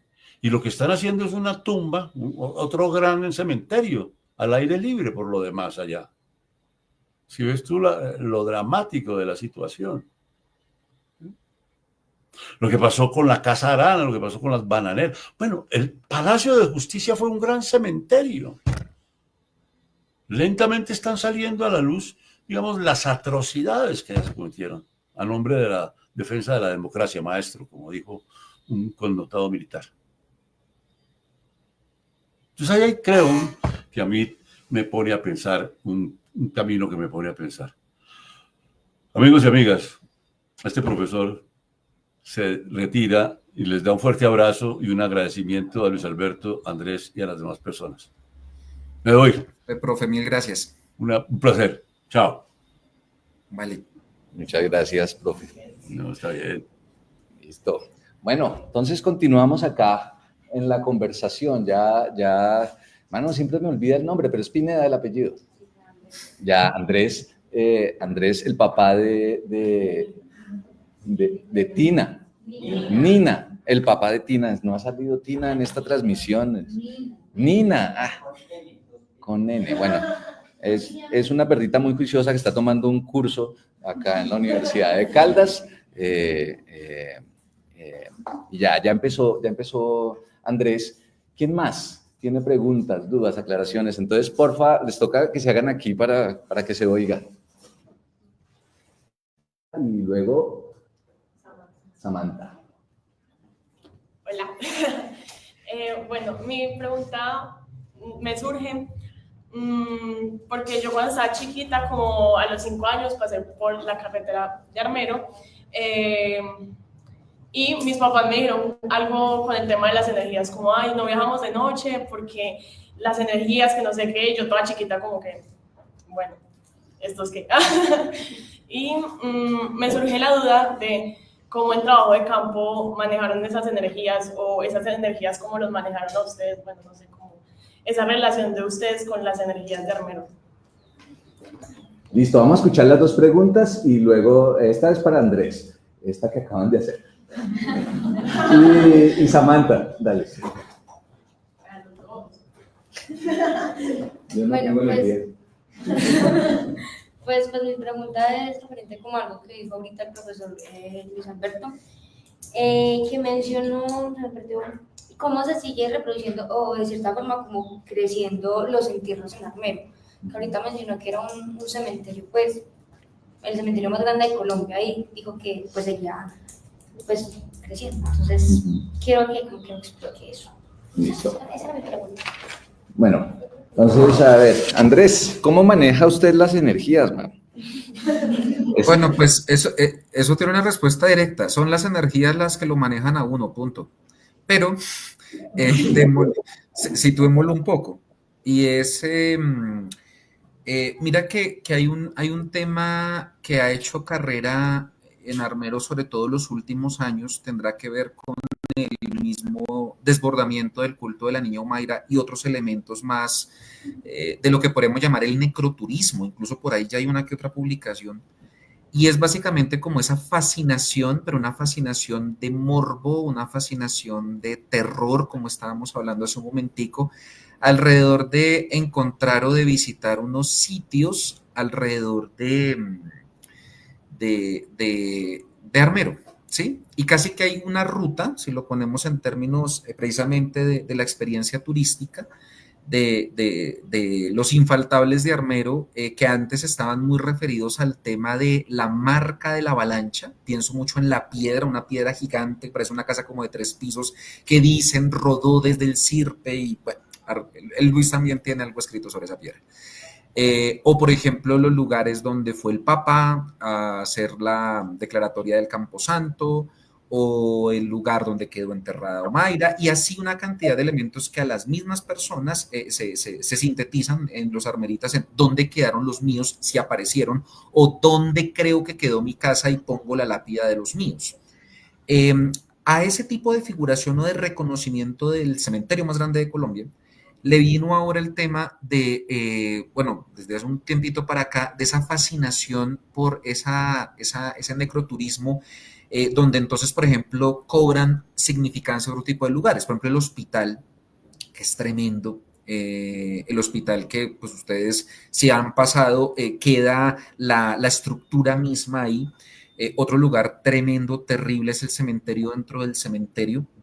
Recordarles que el cementerio de Armero quedó intacto en la avalancha, y pues un cementerio con cementerio, como ven desde ahorita Luis Alberto, se vuelve un lugar tremendo, terrible, donde pasan muchas cosas al día de hoy que también nos hablan de esos malestares, ¿sí? Estos contrarrituales, o estas misas negras, o estos velamientos de restos de muertos, o sacar los huesos de sus nichos, de sus moradas. Todos estos elementos están ahí jugando, y Omaira de otra manera también, en su terribleza, pues se vuelve como otro lugar en el que, bueno, ya hay otras mediaciones, se va, se pide, se solicita, pero donde hay unos efectos, como tú lo llamas, pongámoslo de esa manera, energéticos terribles, tremendos, que nos convocan. Porque de alguna forma la fascinación, por lo menos ahorita, del que va armero, no para estos días en especial, sino el resto del año, el turista, el visitante, tiene que ver con eso, con encontrarle una fascinación al lugar desde esa espectacularización de su tragedia y de su muerte. Entonces, yo creo que esta respuesta parcial me la chuta Luis Alberto, porque dentro de ese largo camino de irnos encontrando y adentrando en Armero, él siempre reprobó una cosa, que es meter las narices en esos lugares mórbidos y de alguna forma terribles, prohibidos en clave moral, pero fascinantes desde otras maneras, fascinantes entre comillas, quiero decirlo, en el que pues se entraba o entrábamos varios de los que pues por allá andamos pasos. Y nunca va a dejar de ser un tema pues es tremendo, tremendo y horriblemente vinculante en términos de lo que el cuerpo dice, de su fatiga, de su incomodidad, de su descomposición. Muy triste en clave de que pues también es un lugar quebrado, y como lugar quebrado, pues es un lugar que pues no, yo no tengo familiares en Armero, no se me quedó nadie en Armero, pero que nos convoca de una manera hasta el presente, donde todas las figuraciones son terribles. Y otra cosa, a propósito de eso, es que conecta esas formas de sentirlo con otros lugares terribles. Desde el año pasado yo he comenzado una indagación sobre un lugar tremendo también del Tolima. Yo creo que algún día, si tendré algún rango de conocimiento o de sapiencia, así sea mínima, será sobre lugares tremendos y terribles del Tolima. Que es un puente, el puente de la variante de Ibagué, también que hace parte de esos espectáculos del necroturismo, o también de la espectacularización de la muerte y del momento límite. Y hablando con varias personas en Ibagué de un lugar que es de estos destinados a los suicidas de una ciudad intermedia, como ustedes allá que están en Manizales también, que me imagino habrán lugares referentes donde también la gente pone su vida al límite, incluso también desde la opción de cegarla, de terminarla. Y este lugar me ha llevado a hablar con varias personas que, al hablar de las fuerzas, de las energías, de los poderes que hay en este fondo de un cañón de río, como también Armero está muy asociado a la naturaleza de un cañón de río que se lo tragó, ¿sí? En ese cañón de río habitan no solamente las almas o las energías de las personas que allí cegaron su vida, sino otras fuerzas que son quienes las reclaman. Y estas mismas fuerzas, conversando con algunas personas en Ibagué que se han atrevido a tratar el tema, aparecen en Armero. Incluso tienen formas de arcángeles cuando son fuerzas benignas, o de fuerzas devoradoras cuando son fuerzas malignas, que aparecen en los portales o entradas. Entonces, por ejemplo, una cosa que a mí me hiela es que los mismos demonios o las mismas presencias se encuentran a la entrada del hospital de Armero que en el fondo del cañón donde cientos de personas han cegado sus vidas, en el río Conveima, en Ibagué. Y cuando las descripciones o las formas, eso sí, yo no sé cómo, que Luis Alberto es el que conoce cómo eso se podría en algún momento pensar iconográficamente hablando, pero las maneras en que se presentan, en que se manifiestan, son las mismas, porque no solamente corresponden a narrativas que se cruzan o a formas de verse, de reconocerse en esos lugares, en esos portales límite, pero también porque finalmente todos, estemos o no estemos tocados por Armero, cargamos consigo una serie de malestares o de situaciones críticas que se reflejan o se hacen manifiestas cuando llegamos o cuando nos situamos en esos lugares límite.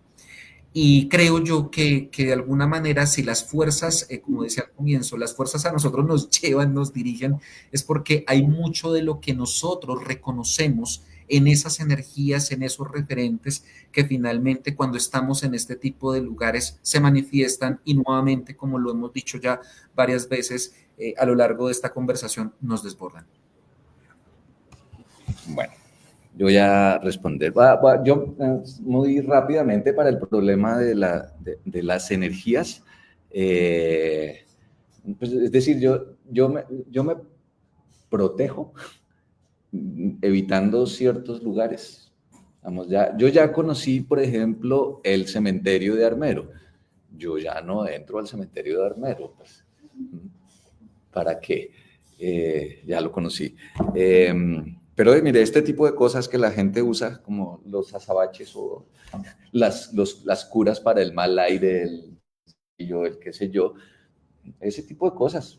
Es decir, si vamos a tomar en serio a la gente con la que trabajamos, vamos a tomarla en serio. Y si nos sirven sus explicaciones acerca de una cosa trágica, como la de Armero, también nos sirven sus cuidados en términos de salud. Entonces, es aprender más de la gente. O sea, no es protegerse para cerrarse, sino protegerse como se protege la gente. Entonces, ya. Esa es un poco de manera muy, muy simple, teniendo en cuenta que en todos los lugares somos víctimas de sustancias y de emanaciones que no podemos ver. Eso ocurre tanto en Armero como en la universidad. Ya. Ahora, con la segunda pregunta, ¿de qué modo sigue ocurriendo Armero? La respuesta, Linda, está ya puesta aquí en la intervención de Carlos Leiva Arroyo. Carlos dice, un gran saludo desde Lima, Perú. Gracias por lo compartido. Su trabajo es muy útil para entender lo que pasa cada año en esta parte del mundo. Nuevamente, gracias. ¿Qué es lo que pasa cada año en esta parte del mundo? Lo que en Perú llaman huaicos, lo que en Colombia llaman huaicadas o crecientes o avalanchas. La era invernal, la época invernal en la que estamos, lo que hacen en toda Colombia, ustedes ya seguramente desde que son conscientes han pasado por una cada año y saben que cada rato los Andes, la cordillera que está creciendo, también se está derrumbando y en esas crecientes pues bajan en avalanchas y eso cada rato hay. Por eso cada rato, y aquí, bueno, entonces, cada rato vuelve a ocurrir Armero, porque ha ocurrido en distintas avalanchas. Una tesis que se va a sustentar ahora, que es la de mi hija que está allí, Karen Valentina Rueda Martínez, nótense que es mi hija y no es mi hija. Karen Valentina Rueda hizo un trabajo sobre la avalancha de la Arboleda en Antioquia en los años 90, que arrasó con un caserío. Y ella cuenta allí en las narrativas de la gente, es muy impresionante. Lo primero que dice la gente es, pasó un armero.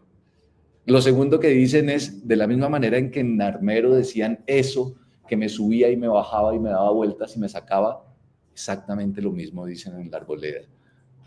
Solo que en la Arboleda pasó un armero con cosas un poco distintas, pero eso, spoiler, no lo hago porque tienen que venir a la sustentación de Karen el 18 de noviembre. Entonces ahí está. Karen dice, al final la avalancha se lleva todo a su paso. En realidad los entierros siguen ocurriendo todo el tiempo, vamos, porque sigue ocurriendo la vida. Un poco con la intervención de Carlos Leiva y a partir y yo particularmente a partir de lo que he aprendido y me ha enseñado la lectura o la comprensión de Laura Guzmán a propósito de los caminos en el norte del Tolima, es el cañón del río Lagunilla es un camino de agua y era el camino natural de la avalancha y es un elemento constante de la vida. Los Andes están creciendo y como están creciendo se están derrumbando. Y por eso la única posibilidad que tenemos quienes estamos vivos es crecer a partir de los restos, porque vivimos de los restos de la vida de otros. No solamente porque se extienden en este par de personajes algo de la antropología de Vasco, ¿cierto? Sino porque en cada una y en cada uno de nosotros está creciendo la vida, lo que nos han dado otras personas. Y creo que eso es algo de lo que uno puede aprender en Armero. Yo trato en ese artículo de hablar de dos cosas que me son importantes, porque la explicación de Armero tiene dos asuntos que la gente suele repetir. como pregunta, ¿esto qué contiene? Y eso es una pregunta profundamente antropológica, ¿esto qué contiene? ¿Qué fue lo que pasó aquí? Pero también porque tenemos la idea de que lo fundamental en la vida, los eventos críticos en la existencia deben estar diciéndome algo. Y esto lo decía mi abuelita cuando yo era niño, ¿esto qué contiene? Se preguntaba. Pero también hay modos distintos de reventar, modos distintos de, digamos, a veces decimos reventó, pero a veces decimos floreó, y puede florear la muerte, cosa paradójica, y puede florear la vida. E indudablemente, indefectiblemente, todos vamos a morir y vamos a ser objeto de un entierro. Yo que soy seguramente peripatético y patético, terminaba el de Armero diciendo que al fin y al cabo, cuando llueven flores sobre Armero, hay una enseñanza profunda acerca de la vida, y es que estamos vivos, pero estamos muertos, pero estamos vivos, pero vamos a ser objeto de flores que lleguen a donde nosotros. Es decir, ninguno de nosotros, nadie, eso lo dice la gente en todos lados, no solamente en Armero, nadie tiene comprada la vida, es una cosa que se va en un instante. Tenemos este instante para hacer la vida. ¿Qué vamos a hacer con este instante? Y seguramente hay cosas a las que, para que ya no tienen remedio, tocará, como dice la gente, echarle tierrita, y eso es hacer un entierro. Hacer un entierro para poder tener antepasados. ¿Qué sería de uno si no tuviera antepasados? Eso. ¿Quién más? ¿Andrés tiene algo? Sí, dos cositas con eso, de que pues como no tenemos la vida comprada, pero al mismo tiempo tenemos claro de que hay cosas que valen y pesan mucho en medio del discurrir de la vida. Por eso duele tanto Armero, por todo lo que se perdió. Viene también frente al tema pues cuando ya tenemos encima la fatalidad, pues el desdén, o la conciencia más bien de la fatalidad, cuando somos conscientes de ella, pues el desdén. Eso es Diomedes Díaz, eso no le metan más. Si la vida fuera estable todo el tiempo y de ahí para adelante, ¿no? Yo no debería ni malgastaría la plata. Pero, y ustedes ya conocen que sigue, pues al ser conscientes de la finitud de esto, pues gastémonoslo o arrebatémonoslo, ¿sí? Pero eso no le quita el hecho de que varias de las formas de leer Armero, incluso de recordar Armero como ese lugar próspero, económicamente potente, donde se bailaba sabroso, como le tocó al profesor Carlos Alberto, ¿sí? Tiene dependiente algo que es como un faltante de sus muertos vivos, en esa discusión bien interesante que plantea Luis Alberto. Y es que finalmente esos muertos se murieron, pero hicieron algo en medio de todo lo que implica el peso crítico de la avalancha, o más bien, dejaron de hacer algo en medio de todo el peso crítico de la avalancha, y es que no dejaron, ¿sí? O bueno, dejaron, pero de otra manera, de una manera críptica, rota, desbordada. ¿Qué no dejaron? Herencia, ¿sí? Y de alguna forma los que salieron de Armero con sus restos, valga decirlo y enfatizarlo mucho, se quedan con ese problema, y a propósito de que estamos hospedados virtualmente, por lo menos en un espacio de una maestría en patrimonio, mencionar, así sea ligeramente, que esa falta de la herencia, porque la herencia estricto sensu es lo que nos dejan los muertos y por lo cual nosotros hacemos sobre los muertos, y podemos estar encima de los enterramientos de esos muertos, porque nos quedamos con sus cosas, con sus legados, con sus formas, con sus maneras, o como le podría haber pasado a cualquiera que habita en un lugar, nos deja su lugar, nos deja su pueblo, nos deja su sitio. En Armero eso no pasó, nos dejaron sin cuna, nos dejaron sin pueblo, nos dejaron sin sitio, nos dejaron sin cosas, nos dejaron pues con una mano adelante y la otra atrás, cuando antes lo teníamos todo.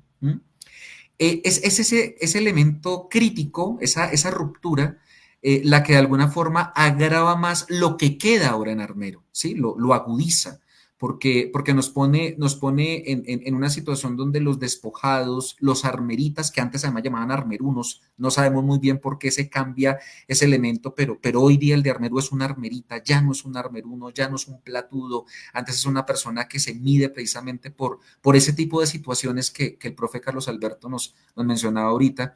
eso hace todavía más complicada esa forma en que nosotros nos podemos vincular con esos muertos de Armero, porque son muertos que en el punto crítico de la avalancha y en la ruptura, el quiebre de la tragedia, fueron muertos que nos dejaron todo este mundo revolcado, que nos mataron a nosotros mismos al hacer parte de esa avalancha, ¿sí?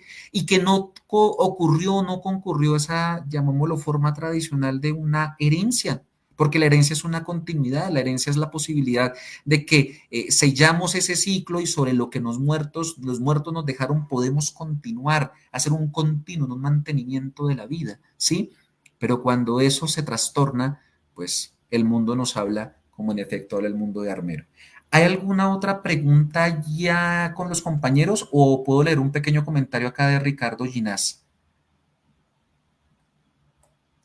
Como no me dice nada, leo el comentario de don Ricardo. En mi opinión, la tragedia de Armero desenmascaró el tipo de sociedad que somos. Por ejemplo, los carnavales de Barranquilla. Ese año, en el 1986, a comienzos de febrero, no se suspendieron los carnavales y la gente bailó y se emborrachó por encima de 25.000 muertos. Escribo de Santa Marta y hace 5 años estuve ahí.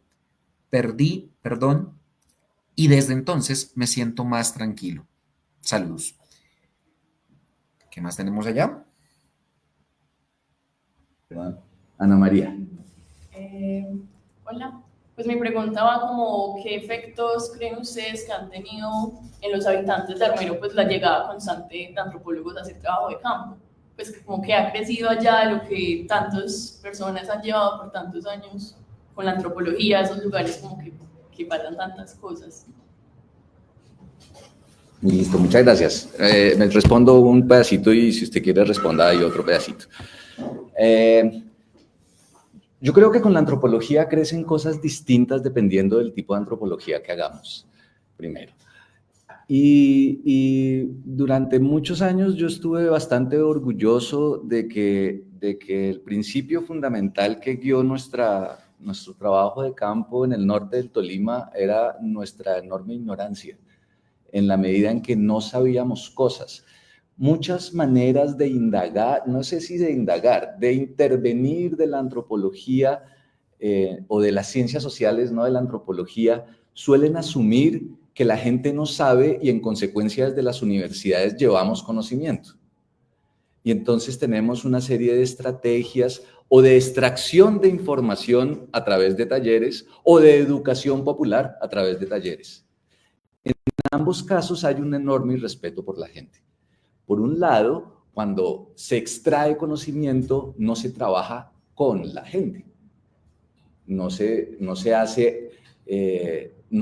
asume que la gente con la que trabajamos son nuestros maestros, sino que asumimos que la gente no sabe acerca de su vida y en consecuencia nosotros quienes venimos desde las universidades o vamos desde las universidades extraemos la información y después la analizamos de la manera en que sea, usando a las y los autores que sea. Esa es una manera. La otra es, digamos, un poco peor, asumiendo que lo que pasa es que la gente no tiene educación y entonces llevarles talleres de conocimiento de sí mismo o whatever. En ese caso ya no hay investigación. Ahora, yo recuerdo mucho campo a Murillo, en donde al principio era difícil para la gente recibir a una gente que no sabía nada, pero rápidamente asumieron la gente de Murillo, de San Pedro, que de verdad los estudiantes que iban desde las universidades no sabían nada. La tarea de la gente era enseñarles a caminar, y llevarlos a los lugares, enseñarles a cocinar, enseñarles a hacer una pequeña tarea agrícola o de cuidado de la vida, o enseñarles a protegerse de la brujería. En un sentido, nuestro trabajo no deja nada, pero en otro sentido nuestro trabajo hace, y eso yo estuve muy orgulloso de eso en Murillo, hasta cuando iba mucho a Murillo, y es que la gente ya sabía que cuando llegaban las y los antropólogos eran una gente que ellos, la gente, iban a educar. Y me parece que eso hace una dignidad en las personas que es muy distinta a la de la gente que está esperando o recibir educación o generosamente dar las narrativas para ser extraídas. Eso ha cambiado, es cierto, a lo largo de los años, porque los temas mismos han cambiado. Y la manera de trabajar de la antropología en algunas y algunos de nosotros cambió a lo largo de los años. Al comienzo nosotros hacíamos visitas, así como se visita a los muertos, nosotros visitábamos a la gente en las casas, llevábamos algo, tomábamos tinto, tomábamos chocolate y hablábamos. Eso parece nimio, pero en realidad era importante para estas personas. Después, como algunos de ustedes saben, hemos propuesto a cambiar un poco el modo de hacer trabajo de la antropología, y es hacer trabajo de campo trabajando. Trabajando es haciendo lo que hay que hacer para ayudar a la gente en la vida más diaria. Si la gente lo que hace es cultivar papas, pues ayudemos a cultivar papas tanto como podamos. O sea, una cosa muy simple. Creo que eso ha dejado otras cosas también que duran menos, pero recuerdan más. Y creo que un modo de trabajo que sea menos pretencioso y que se ubique yo lo llamo a ras del suelo, puede hacer que no solamente que la gente se sienta digna por lo que sabe y que su conocimiento sea reconocido, sino también que nosotros reconozcamos nuestro lugar un poco en el mundo, un lugar que necesita maestras y maestros, no tanto como gente sobre la cual hacer antropología. No sé, Andrés, si quiera referirse a algo y si Ana María quiere, digamos, como contrapreguntar o algo, no sé si es satisfactorio por ahora. También, es decir, hemos hecho lo de los podcasts, que hay cuestiones de denuncia, que hay, es un poco un cuidado de la vida, creo, acerca del cual la antropología tiene ahora mucha más conciencia, y hay que luchar contra los modos de la violencia epistémica a la que nos hemos acostumbrado mucho desde las universidades. No somos salvadores del mundo, pero sí podemos conversar con la gente. Uh-huh. Sí, en esto hay como dos cosas. En lo que, sobre todo en esa primera parte del trabajo, le hacía mucho eje, no solo Luis Alberto, creo que en general todos los que etnográficamente nos pusimos de pie, no en Armero, solamente en el norte del Tolima, y es que la gente fuera maestra de uno. Eso sí es, bueno, y por la gente también decir el mundo y su vida, ¿sí? Que sean maestros de uno, es algo pues interesantísimo. Yo por lo menos parto de una base, yo soy muy mal estudiante en todo lo académico, y entonces eso sería terrible de cara a los estudiantes de uno decirles, no, pues mire, es que su profesor es muy mal estudiante, pero creo que la diferencia capital para, reconociendo que uno es mal estudiante, seguir haciendo su vida como antropólogo y como persona de estos temas académicos, es porque hay un punto de inflexión muy clave que la antropología permite cuando ese relacionamiento con las personas con las que se trabaja parte precisamente desde lo que aquí Luis Alberto está mencionando, y es esa posibilidad del otro enseñando, y eso genera un encuentro muy, muy interesante. Nos daría algunos elementos para pensar desde el inicio de lo que el profesor Carlos Alberto Uribe estaba mencionando, de el vasquismo incidiendo en las líneas de cómo se leen estas cosas, con otro principio que pues él también trabajó muy fuerte y muy interesante, que es esa pedagogía de la confrontación, pero bueno, eso ya será otro tema. Lo segundo que yo quiero rescatar es que hay una situación muy concreta con las personas de Armero o relacionadas con Armero, que eso yo lo he podido aprender es más desde otros lugares, no necesariamente el del trabajo de campo, sino el de tratar de hacer cosas a propósito de ellos o con ellos cuando también ha sido posible. Y es una conciencia clara de que nosotros hoy estamos conmemorando 39 años de la tragedia de Armero. Todo aquel que reclama, o también llamémoslo de esa manera, que milita en las lides de la memoria de Armero, son personas grandes, o sea, con su ciclo vital ya grande, son personas de 50 y tantos, 60 y tantos, 70 y tantos años, muy conscientes del hecho de que el día que como generación, como ciclo vital, muchos de ellos cesen, como ya ha pasado con varios, muchas de las personas con las que hemos trabajado ya pues se fueron, ya no están con nosotros. Dicen, bueno, y con esa memoria de Armero, ¿qué va a pasar? Con esa forma de referirnos y identificarnos con el lugar, con nuestro lugar, ¿qué va a pasar? Y aquí no hay respuestas para esa pregunta, pero sí se puede decir que la antropología tiene mucho que acompañar en esos procesos, ¿sí? No gratuito, que es una parte con la que comienza la introducción del libro y lo que ahorita mencionaba Luis muy al comienzo, la forma de trabajar que tuvimos en un primer momento en Armero se llamó Etnografía y Memoria de Armero, en clave precisamente de ir como conectando y situándonos con esos elementos que, insisto, muchas veces nosotros no vamos a terminar de comprender, pero que son vivos y sentidos a pesar de que el hilo conductor sea el problema de la muerte, ¿sí? Y que de alguna manera nos permiten a nosotros como esa interlocución y ese acompañamiento, ese buscar acciones, vínculos, formas, trabajos conjuntos en los que pues entrar a dialogar y coincidir en cosas con aquellos que desde su propio lugar de enunciación, frase favorita de la antropología, apuestan por maneras de decir, de contar, de compartir en el mundo. Creo que el trabajo etnográfico y el trabajo de nosotros como antropólogos tiene elementos valiosos que articulados pueden contribuir a ese tipo de apuestas.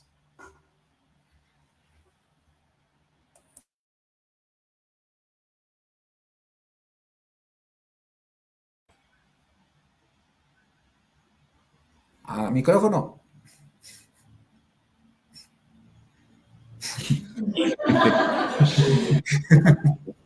Seguramente se leyó la voz. Bueno, Natalia Costa. Natalia Costa tiene una pregunta, dice. Es más en el sentido de saber cómo fueron sus sentirse, no solo desde lo espiritual con el hecho de las energías, sino cómo fue esa relación de ustedes como antropólogos con esos relatos y esos supervivientes de la avalancha. Entonces, yo quiero decir algo en relación, digamos que está relacionado con eso. Bueno, entonces venga, hágase acá y pregunte. Ahí está nuestra compañera Daniela. Y para complementar un poco el comentario de Natalia, pues al principio creo que el profe Luis Alberto mencionó que cuando recién llegaron a Armero, pues no sabían qué hacer y cómo manejar la situación cuando las personas se ponían a llorar y cuando las personas como que se desconsolaban mucho estando con ustedes. Entonces, pues sí, es como, ya después cómo aprendieron a manejar eso y cómo cambió eso la relación de ustedes con las personas en Armero. Chévere. Muchas gracias por esa pregunta. Muchas gracias. Cuando llegamos a Armero, nosotros no éramos los que no nos habíamos inventado ningún proyecto, sino que fuimos invitados por una gente que llevaba ya un tiempo yendo, y esa gente funcionaba con la metodología un poco de los talleres. Entonces convocaban gente sobrevivientes de la tragedia y nos los ponían ahí para que nosotros los entrevistáramos. Y en esa situación que es indudablemente violenta, que es indudablemente difícil, la gente empezaba a contar y la historia se volvía una cosa trágica y se ponían a llorar y nosotros no sabíamos qué hacer. Y era terrible, Era hacer un poco como Sheldon, ya, ¿cierto? Y era tenaz, era muy, o sea, no servía, creo que esa estrategia no servía. Indudablemente, o sea, hay algo feo en la factura de entrevistas para extraer información. Y es que como lo que importa es la información, los investigadores eventualmente entran en los modos de atrapar la información en una grabadora o en lo que sea. Y entonces era ambiguo, porque decíamos, estamos recogiendo la información, pero esta relación no está buena, porque no es una relación prolongada. En una relación prolongada uno puede conversar de cosas que son duras, que son difíciles, pero sabemos que estamos conversando con amigos. No es lo mismo conversar con un amigo y contarle algo difícil que le ha pasado a uno, que contarle eso a una persona que vino a hacerme un taller. De hecho, probablemente con la persona que vino a hacer el taller, yo me deshaga en llanto porque me siento tremendamente desamparado. Pero con el amigo le encuentro el chiste. Con el amigo puedo decirle al final, a mí me das como risa esta huevonada que me pasó. Y contar, y hacerlo, digamos, con un amigo con un amigo necesitamos hacer amigos. Digamos, lo primero es, con el tiempo lo que ocurrió, nos ocurrió por nuestra persistencia, y es porque íbamos cada 8 días, cada 15 días, cada mes, y volvíamos y hablábamos, y volvíamos y hablábamos con la misma gente durante varios años. Nos volvimos amigos, y cuando uno se vuelve amigo es mucho más fácil hablar de las cosas duras. Eso es lo primero, y creo que eso responde las dos, digamos, la inquietud. Es muy, muy violento pretender que uno extrae información, por ejemplo, para una tesis. Es la cagada. Necesitamos más que información, como dice Ingold, formación. Y por eso necesitamos amigos y maestros. Y creo que eso no nos blinda para no sentir cosas, porque el problema no es sentir cosas.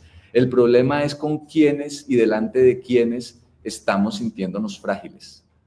Porque todos somos frágiles. Entonces no es... A veces la gente piensa, no, para este trabajo lo mejor es blindarse y no sentir nada. Y pues eso es terrible, porque si uno no siente nada, pues estrictamente no siente nada, y eso no le comunica, no conversa con uno. Entonces necesitamos no estrategias de investigación, más bien necesitamos modos de acompañarnos en el dolor y en la alegría, que es probablemente el modo más sensato de vivir. O sea, la vida no es solamente alegrías, todos vamos a llorar otra vez. Y todos vamos a perder a alguien otra vez. Y eso es inevitable. Y el dolor que vamos a sentir es inevitable. Entonces no podemos evitárnoslo ni a nosotros, ni evitárselos a ellos. Pero sí podemos ser amigos. Y si somos amigos, el asunto es distinto. No lo contamos distinto, lo vivimos distinto. Le vemos otras perspectivas. Con Armero hay un montón de chistes que yo he aprendido de los armeritas. No es que yo con mi maldad natural los haya concebido. Entonces es una cosa distinta. ¿Qué dice Andrés? Complementando un poquito, pues veamos, lo básico de estos temas de ciencias sociales y humanas. Nosotros partimos de que toda acción social es una acción relacional, ¿sí? Nos encontramos, coincidimos, y es un poquito eso que a veces parece como, ay, eso fue Durkheim, déjelo allá. Traer muy al presente esa conciencia del relacionamiento continuo como forma de vivir y de conocer, lo que hace que, pues, de alguna forma este trabajo ya un poco más de indagar tenga sentido. No solamente por lo que bien dice Luis Alberto, por colectar información, que pues no es el eje de esta cuestión, sino por hacer esas relaciones sentidas, vividas y continuas hasta donde el peso de la vida misma lo permita. Hay encuentros maravillosos que pueden pasar en una línea, una flota, ¿sí?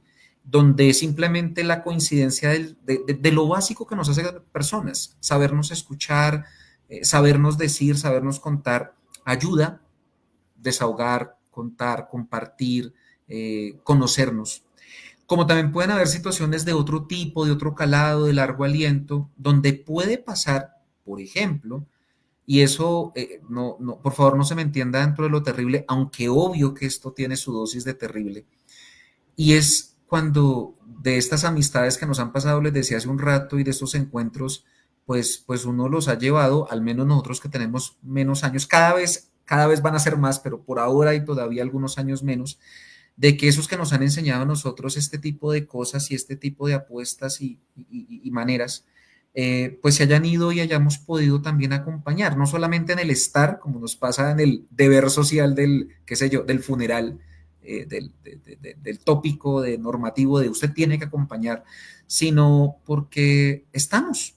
Y en la forma de estar, y nos ha pasado, insisto, con por lo menos más personas de las que caben aquí en los deditos de estas dos manos, pues no significa que entonces uno se quiera graduar de enterrador, pero sí el hecho de poder hacer conciencia de que hasta donde fue posible, a veces en ese tipo de situaciones límite, a veces en unas mucho más tranqui, pero hasta donde ha sido posible se acompaña y está bien. O sea, hay no solamente como, qué bueno que estuve ahí, de ninguna manera es solamente eso, es más como el saber que hasta donde la vida permitió, las cosas han podido pasar, han podido fluir. Y en esto que Luis Alberto decía ahorita de no es solo el taller, no solo es el momento crítico de recopilar la información, sino es de ese poder estar en medio, obviamente, de las cosas de uno, de su vida en otro lado, de sus otros trabajos, de sus otros haceres, pero que se pueda estar ahí de una u otra manera. Yo creo que pues habla de nosotros como personas y por ahí mismo también de lo que se puede ir cosechando ya a nivel de conocer y comprender cosas. Bueno, eso quiere decir que ya estamos llegando al final. Abrazos y saludos allá a toda la gente. Si sigue Laura Guzmán en Vidas de Animales, todos los abrazos.